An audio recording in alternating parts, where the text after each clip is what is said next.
Yo, what is up, guys? It's Pedro here. So the Washington Commanders just made a big move. They have claimed former Patriots and Vikings receiver KJ Osborne, a big addition to the Washington Commanders wide receiving core. So I think this is a good move. We'll talk about it in today's video. Also, Noah Brown likely out for the season, so we'll talk about that. If you guys are new, make sure to subscribe. Hit that like button and that notification bell as well. We're less than 250 subscribers away from 14,500. It's free. It takes 1 second. So please go ahead and do it. It means a ton to me. And I believe less than 40% of you guys can subscribe. So I know some of y'all can do it. A little Christmas present for me.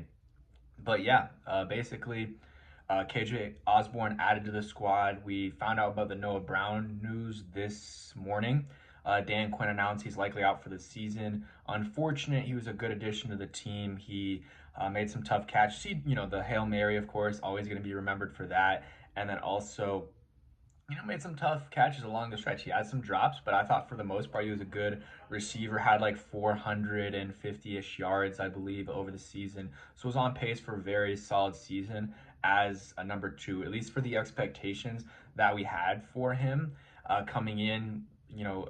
Right before the season started, he did well. But KJ Osborne, we'll talk about him, and then again, I'll get back to Noah Brown in a second. But yeah, KJ Osborne played 3 seasons with the Minnesota Vikings and then played with the Patriots this past season. Played in 7 games, nothing much, I believe under 100 yards.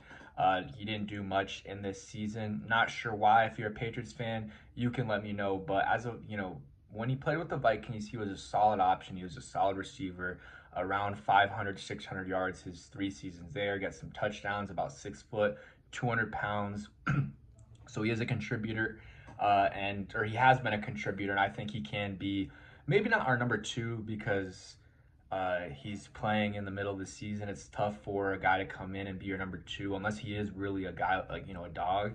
KJ Osborne's solid, but he's never been sorry for starting. He's never been amazing. He's never been a guy that gets you 800, 900 yards. Maybe he can in the future, but he hasn't done it this year. He hasn't done it in the past. So I think realistic expectations for him are just to be a veteran receiver, another weapon in this offense, a potential guy that gets you 30, 40 yards-ish a game.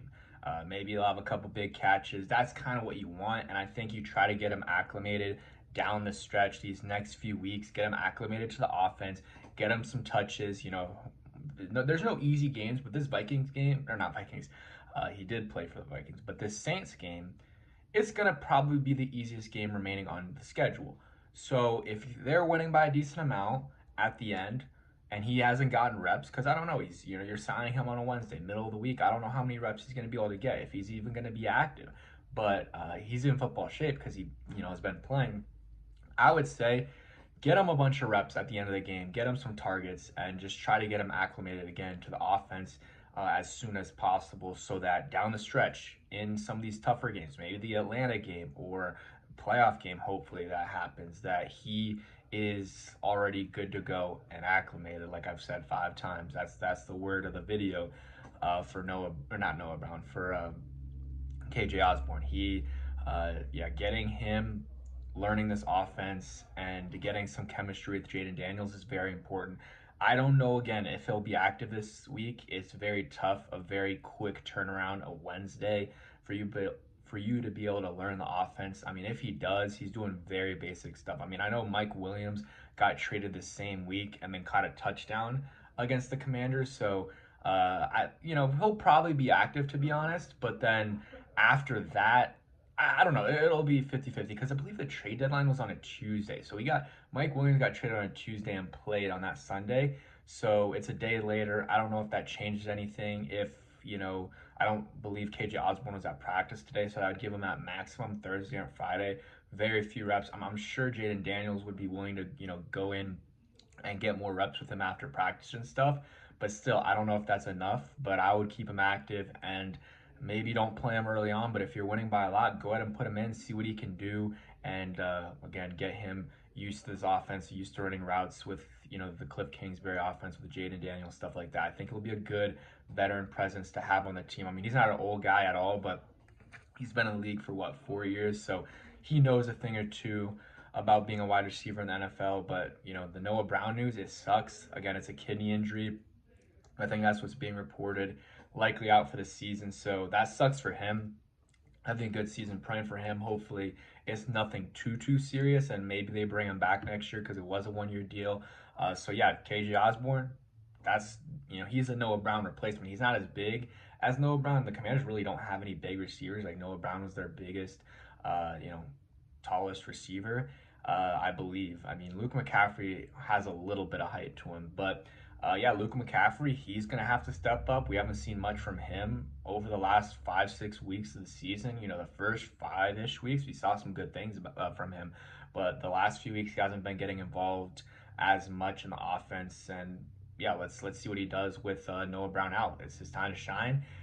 He's had a lot of time to get acclimated, and now let's see what he can do. And then, you know, Zacchaeus, he'll get some more run. You know, I'm sure Terry will continue to get you know, targets, more targets. I'm trying to think of who else. I mean, yeah, it's really going to be Zacchaeus and Luke McCaffrey who benefit from it. Jamison Crowder might come back. I don't know if it's this week or next week.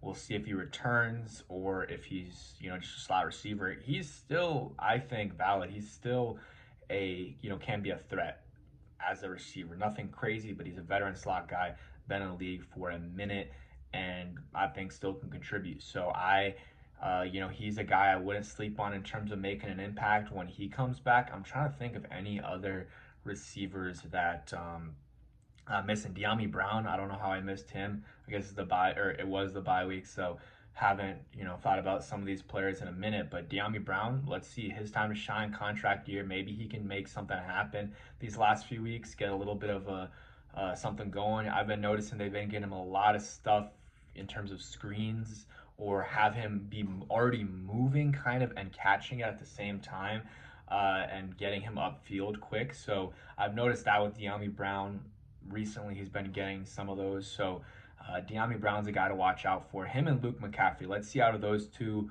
who really shows up, who steps up. We're going to need someone to step up. And is it going to be KJ Osborne, who's the new guy? Is it going to be Luke McCaffrey? Is it going to be Zacchaeus, who's been all right? Is it going to be Luke McCaffrey, or is it going to be De'Ami Brown? So that's kind of it for the whole situation. But yeah, that's it for today's video. Hope you guys did enjoy. Comment down below who you think will step up for the Washington Commanders at the wide receiver position with Noah Brown likely out for the season. Thanks for watching. Hope you guys enjoyed, and peace.